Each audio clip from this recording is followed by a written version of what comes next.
1 year, right? So almost 530 people lost their life to an overdose. Out of those 530, you can see we had, when it comes to opiates, 434 involved fentanyl, just in Davidson County. Something else I always point out, it's hard for me to stand in one spot, so I'm gonna try to wander around. David, I don't mean to encroach on your space.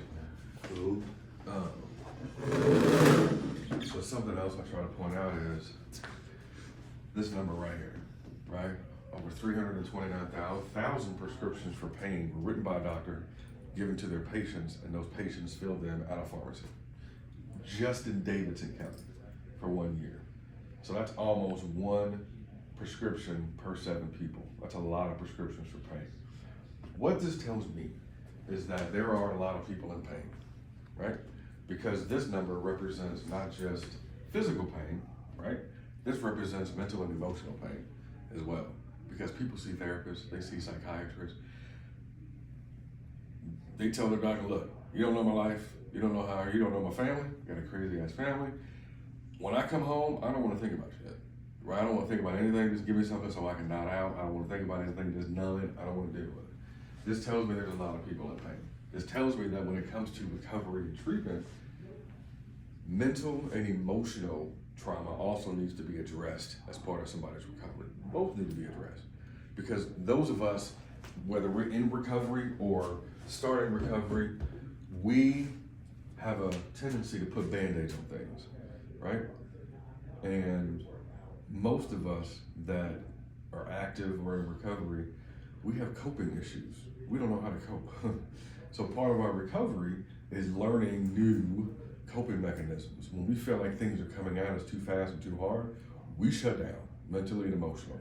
We don't know how to deal with it, and so we go to whatever product makes us numb out, and so that we don't have to deal with it.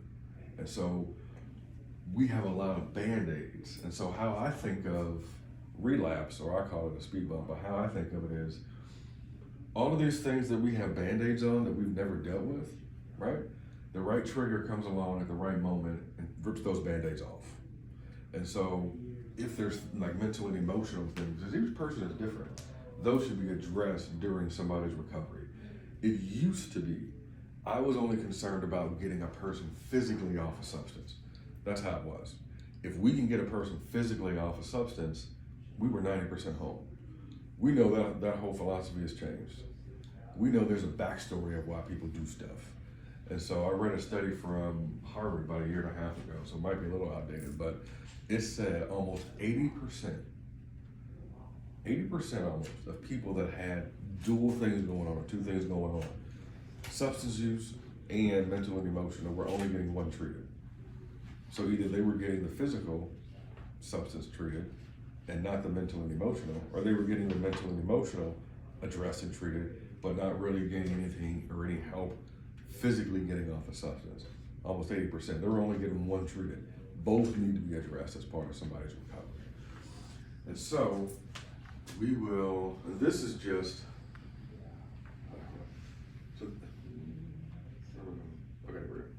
so this is just a physical representation, right?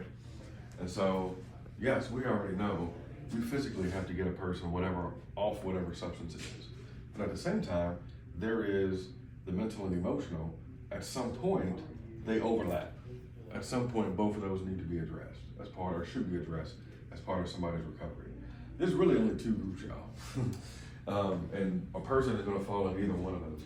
But you have a group over here that says, well, because I have ABC mental or emotional condition, I've been using XYZ substance to help me deal with it, right? That's one group. Now you have a group over here that says, because I was using XYZ substance, now I have ABC mental condition, right? Because substances that we use can also trigger and cause mental and emotional issues with it. So there's 2 groups.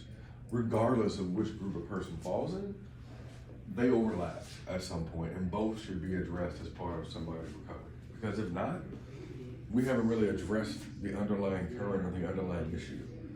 And so if we just physically get a person off of a substance, we haven't even touched the reason why a person is doing that substance. There's always a reason why, right? So I'm the only one that has this next presentation in my these next slides in my presentation.